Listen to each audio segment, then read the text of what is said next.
Hello, I'm back to share about shamanic healing stories. My name is Tracy and I'm a shamanic practitioner.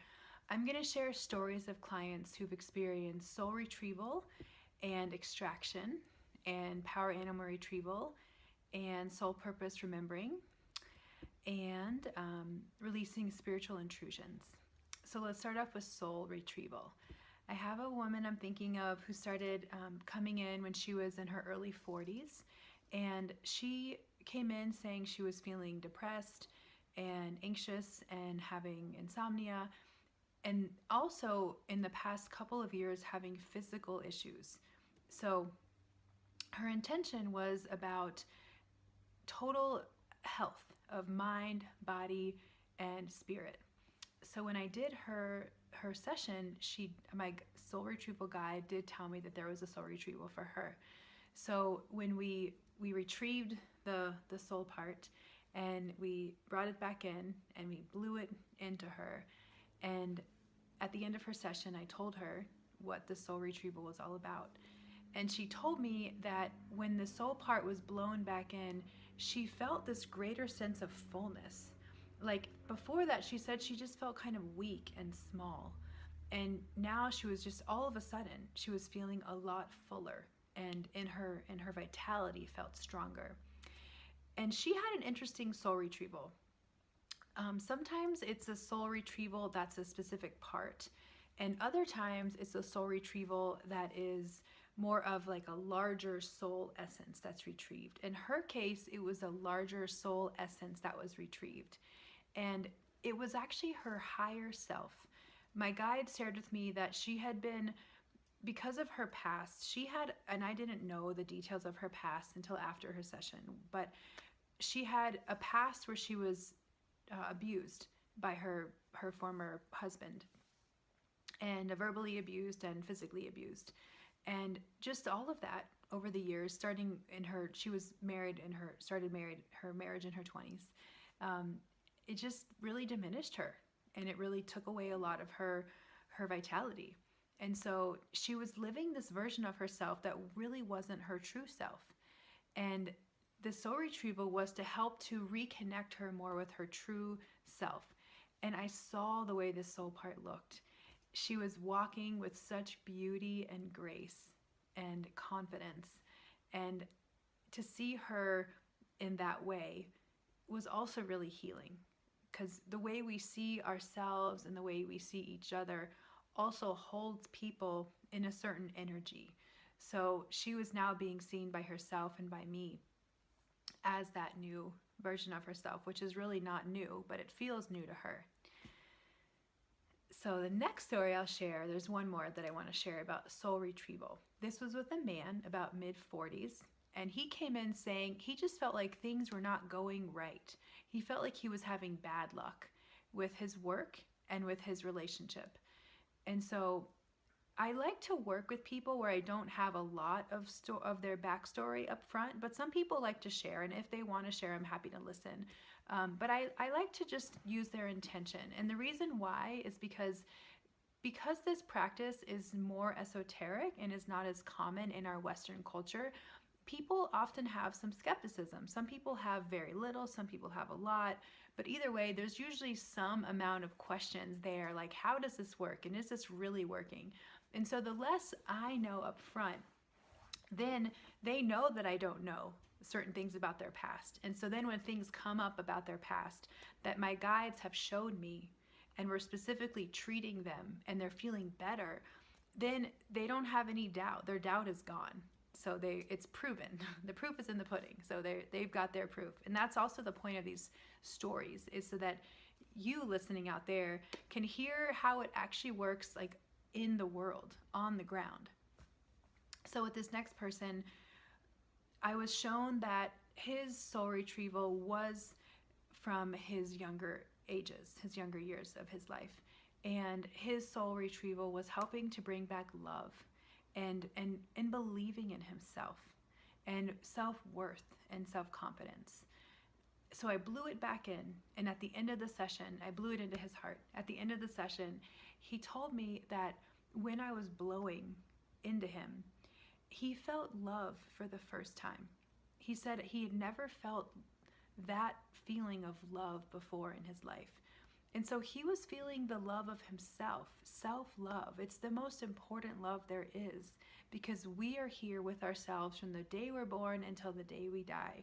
The other people that come into our lives to love us are super important, but the most important is our own self-love. And so he was feeling that. And then he shared with me that he was really neglected as a kid because his mom's personal issues and drug issues, and his dad left them. And so he didn't really feel much of that love. And now he does. And it's really been helping him in his life. He's made some amazing changes with work. He ended a relationship that wasn't going well. He moved. He's really stepping into the version of himself that he really, really wants to be living. I also want to give you an example of power loss. So when we have power loss, that can be when we are not connected to our power animals or to our spirit guides, because in the past, we're just not open to them. We're not receiving their support. And so they just say, okay, well, I'm not needed here. But when they come back, it's because we are now saying, I'm here, I'm available, I want to work together. And that's the message that we're providing out to our guides and to the universe when we start doing our work, whether it's shamanic healing or other kind of inner work. So there's a client that one of my teachers told me about. This is the very best. She had a power animal retrieval that was a fly. And when she saw this fly, she was originally disappointed. And she's like, why do I want to fly? Like, I want something big and bold, like more of a classical power animal, like a lion or a wolf or an eagle or a snake, but she got a fly. And so my teacher said, well, go and journey to your fly and get to know why it's there for you. And when she did that, the fly said, well, I eat shit. And this woman started laughing, and she's like, wow, I have a lot of that in my life I would like to get rid of. And so when you get to know your power animal, why it's specifically here for you, it often makes so much sense. And so now she's very happy with her fly, and it's helping her to do a lot of extraction of stuff that she does not need in her life. An example of a spiritual intrusion in real life, a client came to me and she was telling me that ever since her mother died, she was feeling unwell. She said she had all of a sudden gained a lot of weight, and before her weight was normal, and that had not happened before in her life, where she just all of a sudden gained a lot of weight. She also became really afraid of flying all of a sudden. Her mother had died before this happened, and her mother was overweight, and her mother also was very afraid of flying. And so when she wasn't able to, face this through counseling and release the weight through diet and exercise, she came in to see if her mother had attached to her. And I did see that her mother was inside of her, and that her mother needed to be supported to cross over. And in the case of her mother doing this, her mother and her were really, really close. And her mother was aware that she had done this. And her mother was actually doing it more to try to help her, because when her mother died, this client was grieving really, really severely. And her mother just wanted to continue to be her mother and be supportive, but it actually wasn't helping her. She had gotten through a lot of the grief, and now she was just trying to move forward more in her life. And so at that point, it was it was time for her mother's essence to cross over and to be released out of this person's body. So we did that, and she started losing weight, and she was no longer afraid of traveling, and everything was good. Another example, this is of misplaced energy. I had a therapist that is aware of shamanic work. She knows how to journey herself, but she doesn't actually do shamanic healing. She referred a client in. She had been working with this client for a long time to help heal trauma from a past relationship. This client had been with a man who had abused her and was stalking her. And she had left the state, and she was in a completely new state, in a completely new relationship. She was engaged, she was doing meaningful work, she was happy, except she felt like his presence was still in her. Like she felt like he was attached to her, and she didn't know how to release that attachment. So there is something called courting.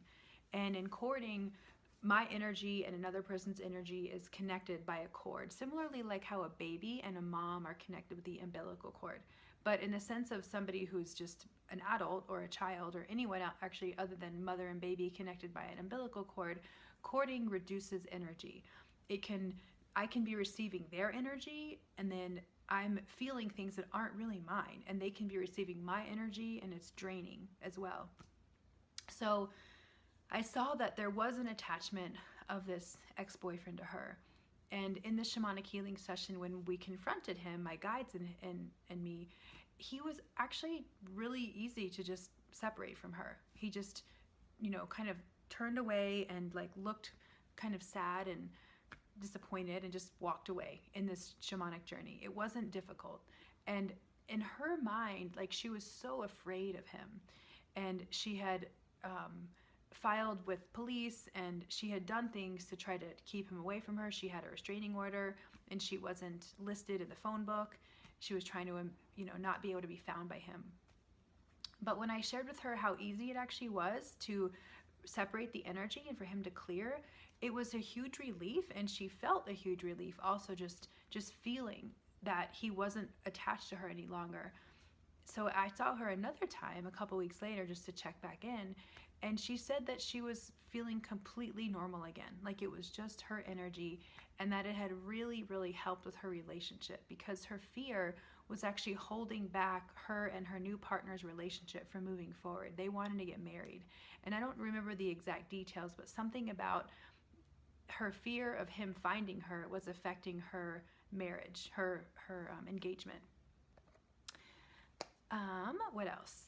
I want to tell you a story about a soul remembering.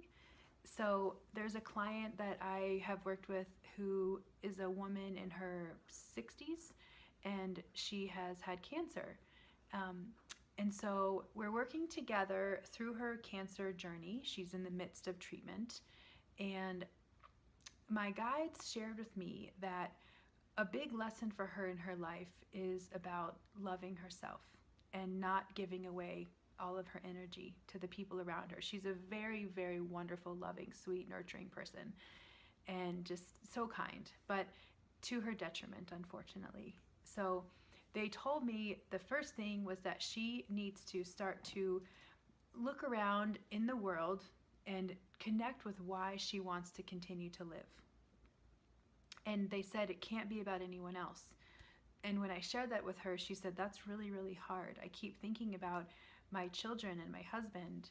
And I said, yeah, well, you need to connect with life for you, for your own energy to receive that connection to life, to energize your own desire to live, about you, not about other people. And that's been a hard thing for her, but it was needed, it was important, and she sees it. She totally gets it. So continuing to work with her, my guides told me what her soul remembering is. And so for her, her lesson in this life is about self-love, how to love herself. And they shared with me that on more of a spiritual level, this journey with cancer, when you are facing your death, it helps you actually to love yourself more. And that's one of the perspectives that illness can provide. When we've gone through really, really hard times and we're at the other side of it and we can look back, people are often grateful for what they've learned. And so for her, through this process, that soul remembering of her knowing that she's here to learn how to love herself has been a beautiful gift. She's been embracing it, and she just let me know a few days ago that she's come to a point now where she's just totally let go. She realized that it's not really up to her. It is up to her in more of like a spiritual way, but it's not up to her like what her body is going through. She needs to just let go and just let it be and do what she can. And she's doing a lot of practices of connecting with what she loves in the world and what she loves about living. But as far as like worrying about what's going to happen to her, she says that feels like it's not something I need to do. It's something I'm just letting go of. So she's come to a place where she's surrendering to life, and that's beautiful. So now when she's surrendering to life, she has a lot more of her energy available for wellness. The last one I want to share with you, oh, there's actually two more. This other example has to do with misplaced energy in a home. I had parents bring me a little girl. She was probably 4 years old, and there had been some sort of an incident that happened in their home, and I don't know the details. They didn't share the details with me. But ever since this incident happened, this little girl could not sleep. And so they wanted me to check in with her and also check in with the house. So when I checked in with her, there was some repair work to do, some extraction and some essence support, but also with the house, there was a clearing that we needed to do. And so I was able to do the clearing from a distance, and she went back home and she was fine. She was sleeping. So they sent me this really sweet note that said, "Thank you for returning peace to her." Now the last one I want to share is how shamanic journeying with your own spirit guides can also be very, very healing. There was a client that came to a workshop, an introduction to shamanic journeying workshop in Boulder, Colorado, and he shared this after the workshop. He shared this with me. He had met his guide for the first time. He had journeyed for the first time in the workshop, and his guide had immediately given him a healing. And so he shared with me that he had been drinking heavily and using drugs and cutting himself.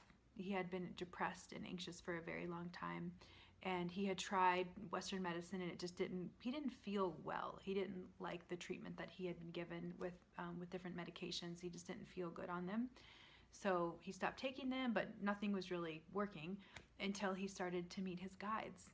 And ever since he had that very first healing from his spirit guides, he no longer cut himself. Well, now we've been working together for years. It turns out this was part of his path, his initiation path as a healing practitioner. He's actually a shamanic healing practitioner now. He's very, very gifted. He has a long lineage of healers in his family, and he also has mental illness in his family. I was told in a session for him that his grandfather, who was put in mental hospitals, was actually communicating with spirits. But because he didn't really know how to turn it on and turn it off, it was very disruptive to him. He started drinking. And then the drinking combined with that really, really being more open than he could handle made him appear psychotic. And so he was diagnosed with schizophrenia. But I was told it actually was, the root of it really was that he was really connected and just didn't quite know how to manage it. So that does happen to people. There are people that are given diagnoses of mental health disorders when they're really just super connected and more open than is truly good for them to what's happening in the world. And they can just learn how to manage that. And then they can be functional and they can still enjoy their extra level of intuition and sensitivity. So I hope hearing some shamanic healing stories helps us land better and helps you to see and understand how this can be really beautiful and effective for healing the spiritual aspects of illness when it comes to soul retrieval and soul loss and power loss and retrieving of a power animal or spirit guide and spiritual intrusions and helping with deposession work and psychopumping out spiritual intrusions, and with misplaced energy by doing extractions, and with soul remembering, helping people be connected to their soul purpose, and with your own healing spirit guides that you can journey with. So if you'd like to connect, then you can be in touch with me on the website shamanism.thehealingcollective.us. If you like this video, please let me know, subscribe, and let me know what else you're interested in hearing. Thank you, and be well.